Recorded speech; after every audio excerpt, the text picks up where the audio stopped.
Hi everybody, my name is Ugoeze Achilike and I'm with Karakara Reporters. I am here with the Honorable Robert Chabinga. How are you doing today? Good. How are you doing, Ugoeze? How are you? I would love to know a little bit more about who is Robert Chabinga, where are you from, what is your background, and how did you develop an interest in politics and being a public servant? Robert Chabinga, born 43 years ago. I grew up in Kitwe. To be specific, it's in the Cobalt. It's a mining town of a central mining town of Zambia. That's where I grew up from.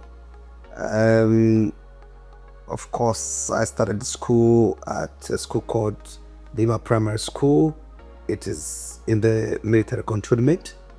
And then I went to St. Joseph Secondary School, which was for the Catholics. Yes. Is that where you developed an interest in? Of course, yes, because it's from that school that one of our former presidents, the second president of the Republic of Zambia, may he so rest in peace, Dr. Frederick Chidoba, identified me. As a youth, or as a former youth, I often hear African leaders and, the UN, the World Bank, IFC, everybody is always talking about youth empowerment.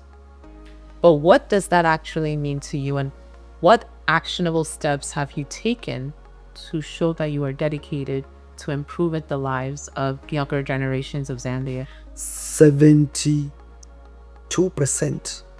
of the population of Zambia and Africa are youths.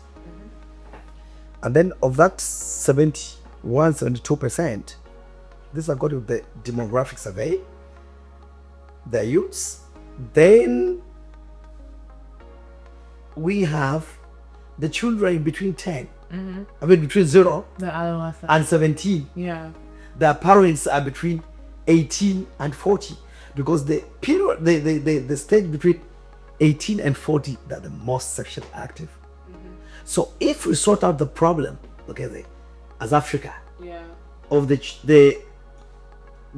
youths between 18 and 40, not 35.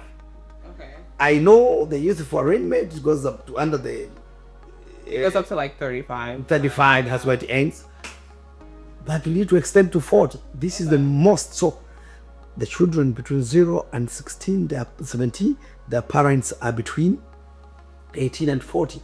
So when you sort out the problem of between 18 and 40 years, you would have sorted out the problem of the country, the problem of Africa, and the problem of the world. So if I'm hearing you correctly, you're saying that 43 years old is very young, especially as an African politician. I think we're like the only continent that loves to see 93-year-olds, 80-year-olds running for election. Nothing wrong with, being up there in age. You can still contribute in society, but I think you have to have a certain level of youth and vigor to run and operate our country, or even be the, Senate majority leader. Those things are challenging. So if I'm hearing you correctly, it takes a lot of grit, determination and creativity to overcome and to get to a place where you can go from being somebody who was, born of a single mother who didn't finish high school to now being in the position that you're in today.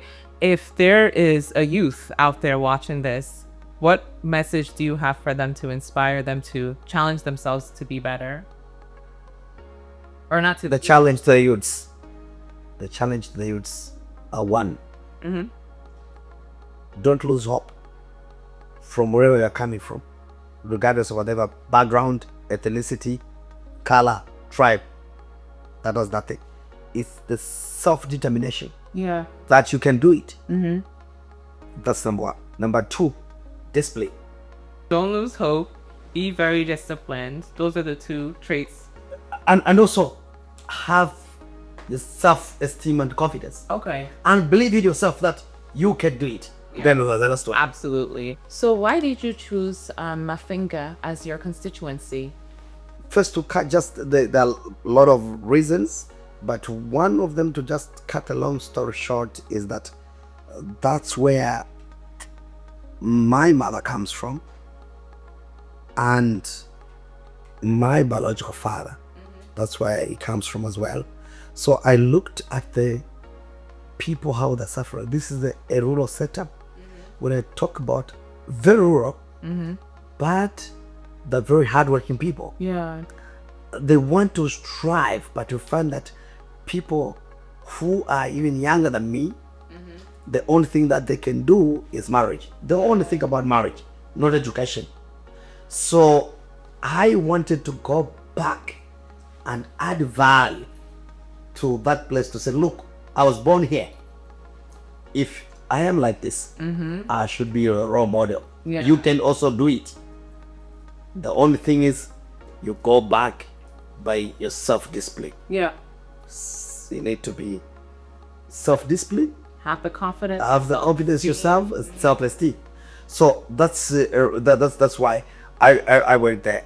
Okay, that's incredible, especially during a time where in the West we're seeing a lot of a house divided will not fall, right? Yeah. We're seeing a lot of division amongst a lot of our political parties, not only in the US, but in the UK, in France, other countries. Why do you think it's important that you, even though President Hakainde is, you guys are the opposite, you're from the opposite political parties, why is it so important that you two work together? As I indicated earlier, one, this is the gentleman Yeah. that had almost the similar principle that I had. Yeah. One, this man has come to fight corruption. Yeah. I believe in fighting corruption. I don't believe in corruption Yeah. because I'm not a corrupt person. It's like a cancer on my side. I don't believe in that. Number two, this is the man who said education is the first priority and introduced the free education from grade 1 to the university. Number two, the gentleman, this president, HH, he went further. Our GDP was at minus 2.8. It dropped. The inflation rate was very high. This is the gentleman. Now he has improved it from, in 4 years, minus 2.8 to last year, 2024, plus 4.5. By October, we're waiting for the just credit rating. We might be able to move to the GDP growth to 7.5%. So Zambia is yearning for development. One, in mining, two, in agriculture, which is our priority. But my challenge is the youths. We should not be used as the stone throwers. We need to be able to add value to the national development, to the continent development. Thank you. Honorable Robert Chabinga, thank you so much for your time today. Thank you so much. It's been a pleasure inviting you to Zambia. You come and enjoy yourself. I'll see about that line. Thank you. Thank you so much.